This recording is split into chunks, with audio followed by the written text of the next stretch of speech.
തൃശ്ശൂർ നഗരത്തിൻ്റെ നടുക്കാണല്ലോ ഈ പൂരപ്പറമ്പ് കിടക്കുന്നത്. ഇതിപ്പോൾ കാലങ്ങളായിട്ട് വലിയ കയ്യെത്തൊന്നുമില്ലാതെ അങ്ങനെ കിടക്കുകയാണ്. വാസ്തവത്തിൽ ഞാൻ ആലോചിക്കുന്നത് ഇത് ഒരു ക്ഷേത്ര പറമ്പായതുകൊണ്ടാണ് ഇങ്ങനെ കിടന്നത്. അതല്ലെങ്കിൽ ഇത് എന്തെങ്കിലുമൊക്കെ ആയേനെ. അതല്ലെങ്കിൽ ഇപ്പോൾ ഈ തൃശ്ശൂർ നഗരം എന്ന് പറയണത് തന്നെ ഈ ക്ഷേത്രപ്പറമ്പിനും ചുറ്റുമായിട്ടാണ് കിടക്കുന്നത്. അതായത് നഗരത്തിൻ്റെ ഒത്ത നടുക്കാണ് ഈ വിശാലമായിട്ടുള്ള ഈ പൂരപ്പറമ്പ്, വടക്കുന്നാഥ ക്ഷേത്ര മൈതാനി. ഈ സ്ഥലം ഇങ്ങനെ കിടക്കാൻ തുടങ്ങിയിട്ട് എത്ര കാലമായി എന്നൊന്നും പറയാൻ ശരിക്കും പറ്റില്ല.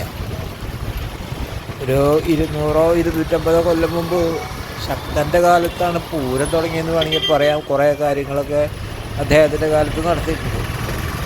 പക്ഷേ ഈ ക്ഷേത്രത്തിനും ഈ ക്ഷേത്രപ്പറമ്പിനുമൊക്കെ എനിക്ക് തോന്നുന്നത് ആയിരക്കണക്കിന് കൊല്ലത്തെ പഴക്കമുണ്ടാവും.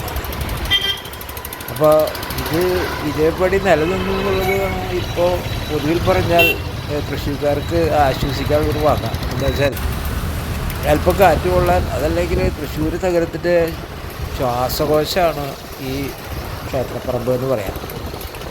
എന്തായാലും ഇതിന് ചുറ്റും ഇങ്ങനെ ബസ്സിലിരുന്ന് ഇങ്ങനെ പോകുമ്പോൾ ഇതൊരു മനോഹരമായിട്ടുള്ളൊരു കാഴ്ചയാണ്. കണ്ണിന് കുളിരേകുന്ന കാഴ്ച എന്നൊക്കെ ഇങ്ങനെ പറയുമല്ലോ ആലങ്കാരികമായിട്ട്.